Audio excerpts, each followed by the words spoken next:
नमस्कार, आप देख रहे हैं रूबरू और मैं हूं नवजोत। कोशिश करते हैं कि जिंदगी के हर रंग से आपकी मुलाकात करवाएं।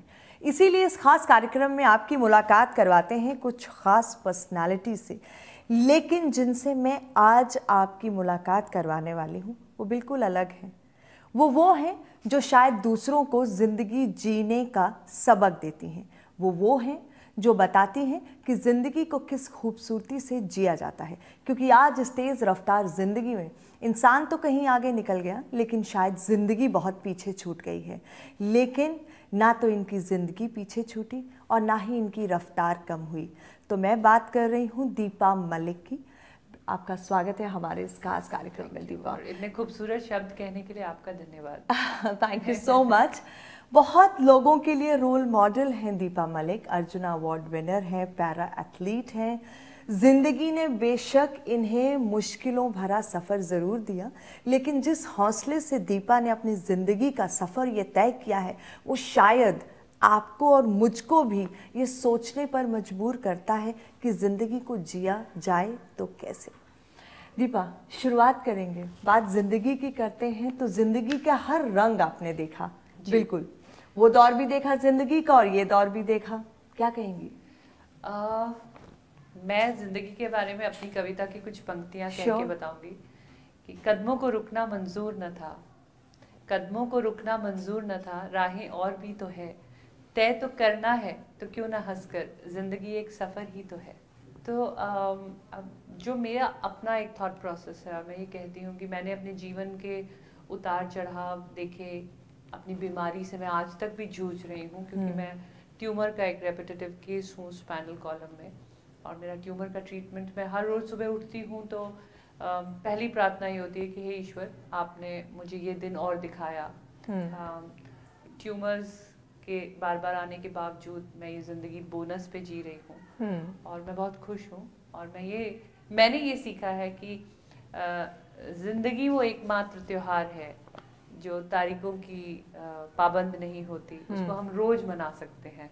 बिल्कुल, लेकिन शायद आज हम वो ही भूल गए हैं, क्योंकि हम हर चीज के मोहताज हो गए हैं। हमें आदत हो गई है उन्हीं चीजों की। शायद हम कहीं जिंदगी जीना भूल जाते हैं। We start taking life for granted. और जब कुछ छूटता है या कुछ मिस होता है, तब सडनली एक झटका लगता है। हाँ। कि ओह, कितनी जल्दी। जब मुझे ये कहा गया था कि आप ट्यूमर्स का केस हैं और आप इस सर्जरी के बाद आप बिल्कुल नहीं चल पाएंगी और आपका छाती का निचला हिस्सा बिल्कुल ही पैरालाइज हो जाएगा, आपको कोई ब्लैडर और बाउल कंट्रोल नहीं होगा। तो जो हम छोटी छोटी जिंदगी की चीजें हैं, जैसे आम चीजें, पानी पीना, शौचालय जाना, वही चीजों की जब मैं मोहताज हुई, तब सडनली मुझे रियलाइज हुआ कि नहीं, जिंदगी वाकई खूबसूरत है, कीमती है और इसे खाली नहीं जाने देना चाहिए। बिल्कुल। मैं समझ सकती हूँ। आज दोबारा इन चीज़ों के लिए बात करना शायद मुश्किल होता है, किसी भी इंसान के लिए मुश्किल होता है, फिर भी अच्छा लग रहा है कि आप उसी मुस्कुराहट के साथ मेरे साथ वो सारी बातें कर रही हैं। नहीं, मुझे लगता है कि हमारे देश में खासकर महिलाओं के लिए एक बहुत स्टीरियोटाइप्ड बनी बनाई धारणा है। एक सामाजिक धारणाएं होती हैं अपंगता के प्रति, या एक अपंग औरत के प्रति, या जो बिल्कुल ही डिपेंडेंट है व्हील चेयर पे, कुछ ऐसे लोगों के प्रति अक्सर हमें जिंदगी भर पेशेंट ही समझा जाता है। तो मुझे लगता है कि ये बातचीत करना ज़रूरी है। और हम जैसे लोग जो सौभाग्यवान हैं, जिनके चारों तरफ ऐसे लोग जुड़े, जिसकी वजह से, क्योंकि मैं ये नहीं चाहूंगी ये कहना कि ये मेरी अकेले की अचीवमेंट्स हैं। जो इंसान खुद एक गिलास पानी भी नहीं पी सकता, जिसको पानी के लिए भी कोई आके पकड़ा के जाता है, तो मैं कैसे क्रेडिट ले लूं कि ये सारी अचीवमेंट्स या ये सारी ट्रॉफीज मेरी अकेले की हैं। सुबह से शाम तक कम से कम 15 लोग जुड़ते हैं, तब जाके मेरी एक दिन की दिनचर्या पूरी होती है। तो ये जो भाग्य है या ये जो लोगों की मदद है, जिसको लेते हुए मैं ना शर्माई, क्योंकि कई बार हम मदद मांगने में भी शर्मा जाते हैं।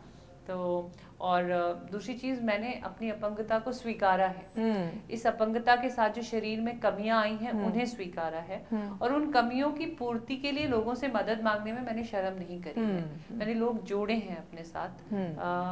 तो ये जो चीज़ है, ये मैं डेफिनेटली शेयर करना चाहती हूँ ताकि और लोग, क्योंकि जब मैं अपंग हुई थी और मैं एक ऐसी व्यक्ति थी जिसको आउटडोर एक्टिविटीज से बहुत बेहद लगाव था, मुझे गाड़ी चलाना, मोटरसाइकिल चलाना, स्विमिंग करना, एडवेंचर स्पोर्ट्स करना, और लगा कि उसके बाद जिंदगी कहीं रुक गई, क्या होगा? मुझे ये कह दिया गया था कि ओ अभी तो इसका ब्लैडर काम नहीं करता, ये तो बिल्कुल छाती का निचला हिस्सा जा चुका है, शरीर सुन्न है, और 3 बड़ी बड़ी सर्जरीज हो गई हैं, क्योंकि जरा सा भी बैकएक होता है लोग उठना बैठना कम कर देते हैं। तो ये बिस्तर से उठेगी कैसे, या ये कमरे से बाहर कैसे जाएगी, या वापस ये वो वाली दीपा तो अब खत्म हो गई।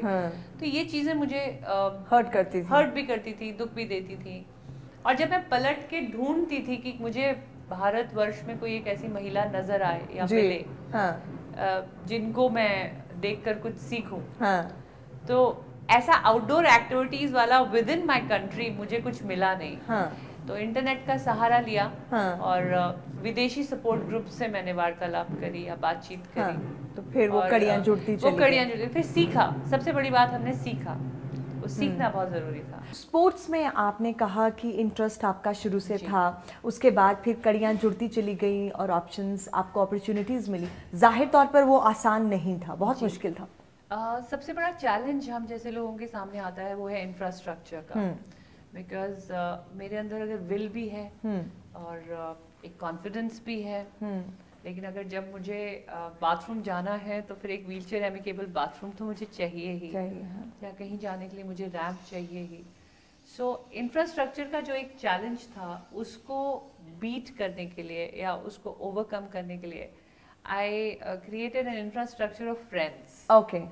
And सबसे पहला कदम इस इंफ्रास्ट्रक्चर की तरफ था कि एक garden restaurant with under privilege children मैंने स्टार्ट किया था, पोस्ट पैरालिसिस, बिकॉज कुछ करने की जिद थी और मेरे चारों तरफ खर्चे भी बहुत बढ़ रहे थे, तो कुछ फाइनेंशियल असिस्टेंस भी। And there was a lot of doubt कि अपंग होने के बाद क्या ये अपने बच्चे पाल पाएगी या ये बच्चों को खाना खिला पाएगी। तो ये 2 सवाल मुझे बहुत तंग करते थे और मैंने रेस्टोरेंट ही खोल दिया। तो फिर मैं बहुत सारे लोगों को खाना भी खिलाने लगी और थ्रू दैट प्रोजेक्ट मैं अंडर प्रिविलेज्ड बच्चों को पढ़ाती भी थी और उनको जॉब अपॉर्चुनिटी भी देती थी। और जो एलीट गेस्ट्स मेरे रेस्टोरेंट में आते थे वो उन बच्चों को फिर अब जॉब्स में एब्जॉर्ब भी करते थे। They were doctors, engineers, shopkeepers. Since your husband was in army, तो जब वो कारगिल का वॉर लड़ रहे थे, आप अपनी जिंदगी की जंग लड़ रही थी। या आई थिंक वो भी एक बहुत चैलेंजिंग मोमेंट था हमारी लाइफ का, बहुत एक ट्रायल था, but I guess Maybe God chose that moment because उस मोमेंट ने अपने आप में मुझे बहुत एनर्जी दी, एक सर्वाइविंग स्पिरिट दी कि जब सोल्जर्स कंट्री के लिए लड़ सकते हैं तो I mean why not me, I can also battle with life. वो तो जानते हुए कि उनकी जान को खतरा है वो लड़ाई पे जाते हैं, मेरे को तो फिर भी एक मेडिकल प्रॉब्लम थी। So it was a tough phase because बच्चे बहुत छोटे थे, छोटी बिटिया 3 ही साल की थी, बड़ी बिटिया 6.5 साल की थी। तो 2 छोटे बच्चों के साथ where father is in the war and mother is in a very serious surgery, so it was a taxing phase I guess, और कहीं ना कहीं उस फेज ने वो जो लुकिंग आफ्टर मेरे ओल्ड पेरेंट्स ने एंड इन लॉज ने मुझे दी at a time where it was my time to look after them, मतलब वो उनकी उम्र नहीं थी मेरी सेवा करने की। तो मैंने अपने आप में यही सोचा कि least I can do is पे बैक बाय बीइंग हैप्पी। अगर मैं उन्हें खुश दिखूंगी और डिप्रेस्ड नहीं दिखूंगी तो शायद उनकी ये मेहनत उनको वर्थवाइल लगेगी। और यकीन मानिए कि वो शायद सबसे मुश्किल काम जी, बिकॉज मैं यही कहती हूँ कि इतने सारे लोग जुड़े हैं आपको ठीक करने के लिए, आपको कंफर्टेबल करने के लिए, आपका इलाज कराने के लिए, उनकी पूरी दिनचर्या डिस्टर्ब हो जाती है, अपनी अपनी नौकरियों से छुट्टी लेके वो बैठ जाते हैं, सुबह आना जाना, मतलब बीमार व्यक्ति की जब सेवा चल रही होती है तो मेरे ख्याल से सबसे एक नॉर्मल सी चीज जो बीमार व्यक्ति कर सकता है कि एक तो उनका धन्यवाद माने और चिड़चिड़ ना करे, मतलब तो आई थिंक वो एक कॉन्शियस डिसीजन था मेरे पार्ट पे।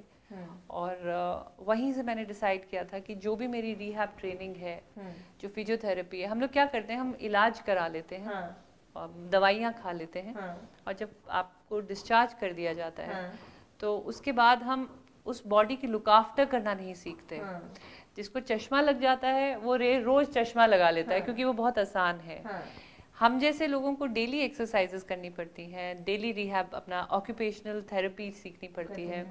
खाली फिजियोथेरेपी से काम नहीं चलता है, और बहुत चीज़ें हैं। आपने क्या डाइट लेनी है, आपने कैसा खाना खाना है, आपने पानी कब पीना है, कितना पीना है। इतनी स्ट्रिक्ट रूटीन आप अभी भी फॉलो करते हो? I think that is why I still look the way I look, because beautiful, I don't know, I तो you look very beautiful because 14 साल हो गए हैं मुझे, और शायद अगर आप मुझे किसी ऑर्डिनरी कुर्सी पे बिठा दें तो कोई ये भी नहीं मानेगा कि मुझे पैरालिसिस भी है, क्योंकि इट्स अ डेली थिंग। जैसे आप चश्मा रोज लगाते हैं देखने के लिए, वैसे शरीर को भी आपको रोज संभालना पड़ेगा।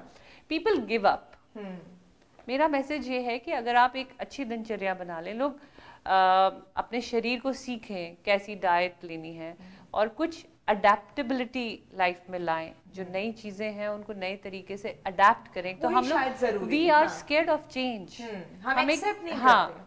अगर ये चीज़ है, जैसे किसी को शुगर है तो ऑटोमेटिकली उसकी फूड हैबिट्स चेंज हो जानी चाहिए, किसी को ब्लड प्रेशर है तो उसका सॉल्ट खाना कम हो जाता है। सिमिलरली अगर मुझे पैरालिसिस है तो मुझे उसके अराउंड जो मॉडिफिकेशंस हैं और जो अडेप्टेशन है, हम उसको इतना बड़ा इशू क्यों बनाते हैं? अच्छा, एक चीज बताइए, इतना सारा जो मोटिवेशन था वो आया कहाँ से? हस्बैंड से आया, फैमिली से आया, बच्चों से आया, या अपने अंदर था कि नहीं?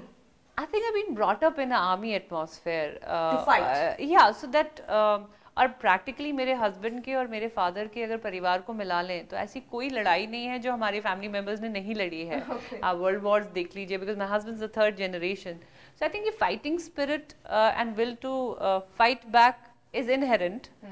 कहीं ना कहीं I definitely give a lot of credit to my army background. And मेरी upbringing को भी बहुत श्रेय जाता है, क्योंकि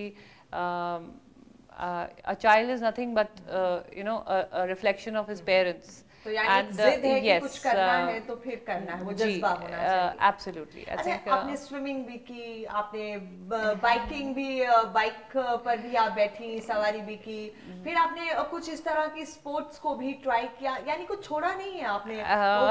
और आई थिंक मैं छोड़ूंगी भी नहीं, बिकॉज मेरे से जो भी कोई मिलता है वो कहता है अच्छा अब अगला लिम्का रिकॉर्ड आप क्या बनाएंगे? And I am seriously working on flying a plane right now. मैं उसका होमवर्क कर रही हूँ।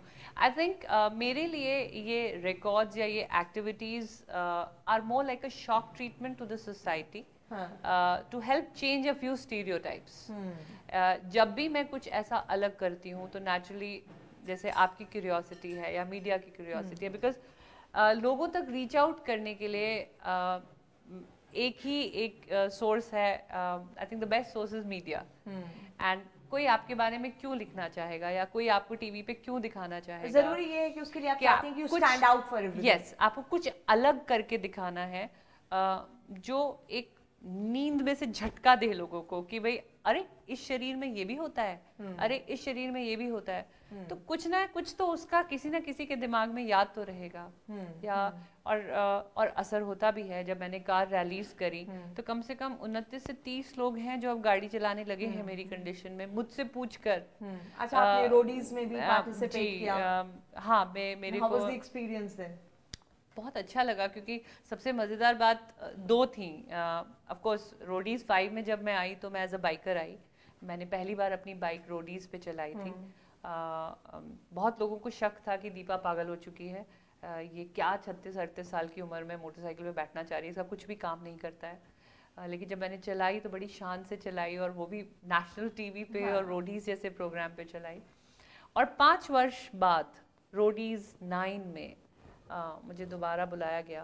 And I am very happy कि जब रघु का मुझे कॉल आया तो उन्होंने कहा कि मैम हम नहीं बुला रहे हैं, आपकी जो अचीवमेंट्स है वो हमें फोर्स कर रही है आपको वापस बुलाने के लिए। और मुझे सुशील कुमार के साथ बुलाया गया। तो कहीं ना कहीं मेरा एक ड्रीम है कि जो हमारे पैरा स्पोर्ट्स हैं, जो फिजिकली चैलेंज स्पोर्ट्स हैं, उनको एबल बॉडीड स्पोर्ट्स के साथ देखा जाए, आंका जाए। यस, तो लड़कों की जो फाइट थी, जो मनी टास्क था, वो सुशील जी के साथ हुआ, और लड़कियों का जो कंपटीशन था वो मेरे साथ हुआ।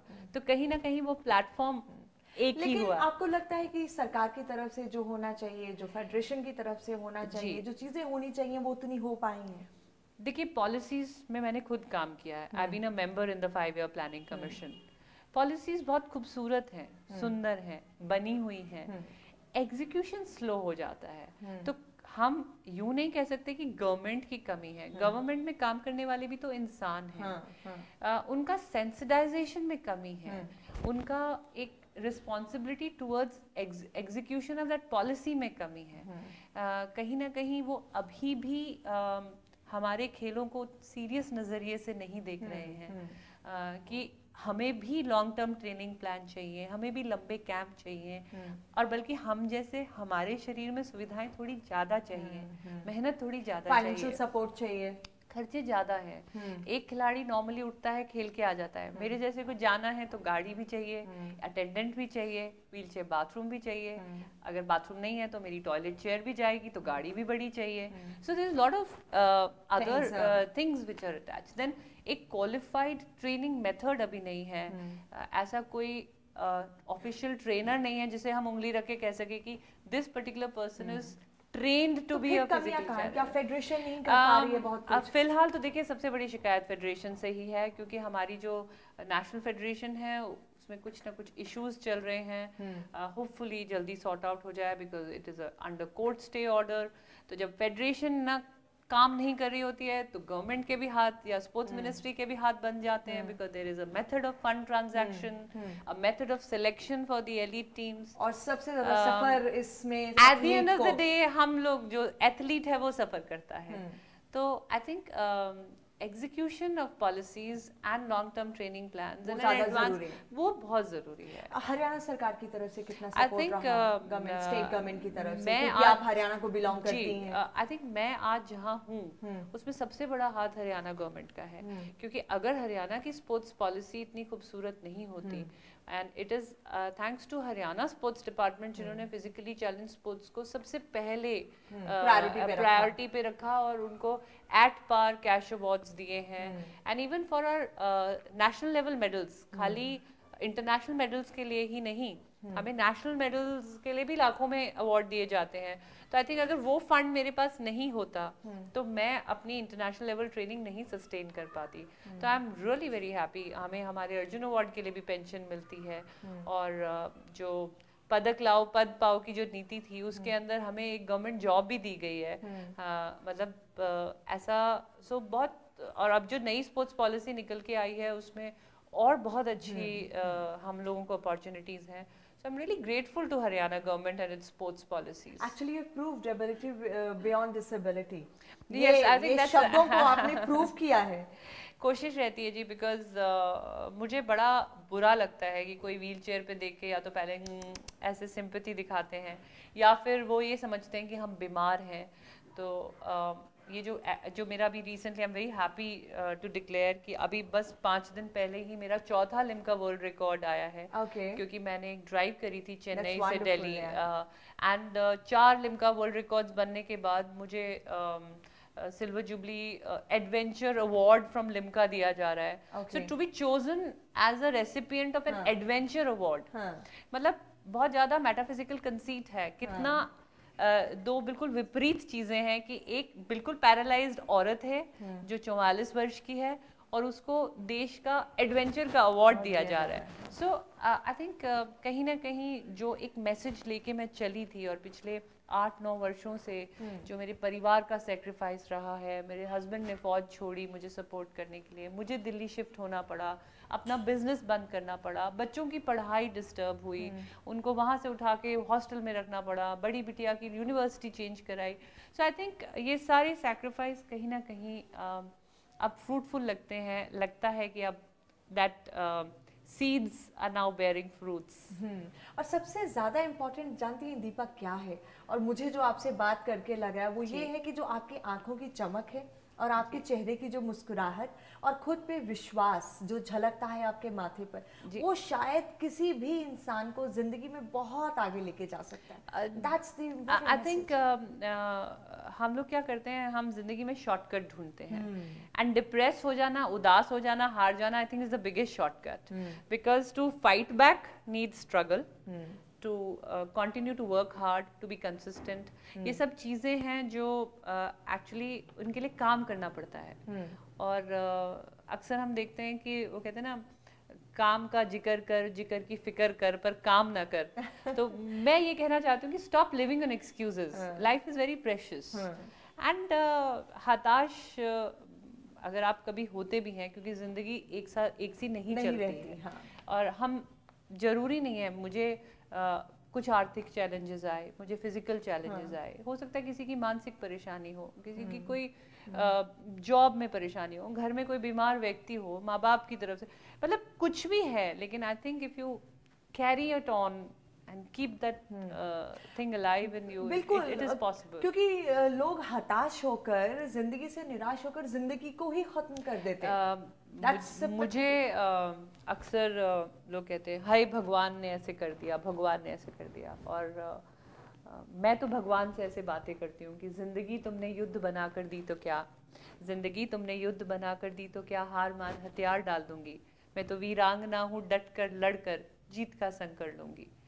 जिंदगी तुमने जहर बना कर दी तो क्या, इसे प्राणों को हरने दूंगी, मैं तो मीरा हूँ, भक्ति की शक्ति से घूंट भर कर बेअसर कर लूंगी। क्या बात। और जिंदगी तुमने लंगड़ी बना कर दी तो क्या, जिंदगी तुमने लंगड़ी बना कर दी तो क्या, इसे कुर्सी पर घिसटने दूंगी, मैं तो हिम्मत हूँ, अपने दृढ़ निश्चय से पुनः बिन सहारे के चल लूंगी। क्या बात है। It's how you take life। How you take life। yes। बिल्कुल, वो जिंदगी देखने का नजरिया है। एंड मेरा जो एक सबसे बड़ा मैसेज यूथ को, लोगों को रहता है that we have to always work on plan B. हम लोग कोई भी जिंदगी का कार्य करते हैं तो उसका एक कहते हैं ना, एक बैकअप प्लान जरूर रखना चाहिए। And backup plans can be being prepared well in advance, चाहे आपके सेविंग्स हों, आपकी कुछ अर्निंग्स हों, उनकी सेविंग्स भी एक बैकअप प्लान में आती है। लेकिन जिन बैकअप प्लान्स की बात मैं करती हूँ वो कुछ ऐसी हॉबीज़ हैं जिन्हें आप आइडेंटिफाई करिए, जो आपको खुशी देती हैं, जो आपको रिजुविनेट करती हैं। कंप्यूटर जब हैंग करता है तो हम रिफ्रेश का बटन दबाते हैं, तो जब आपकी ज़िंदगी हैंग करने लगती है तो रिफ्रेश करने के लिए आपको क्या चीज़ खुशी देती है।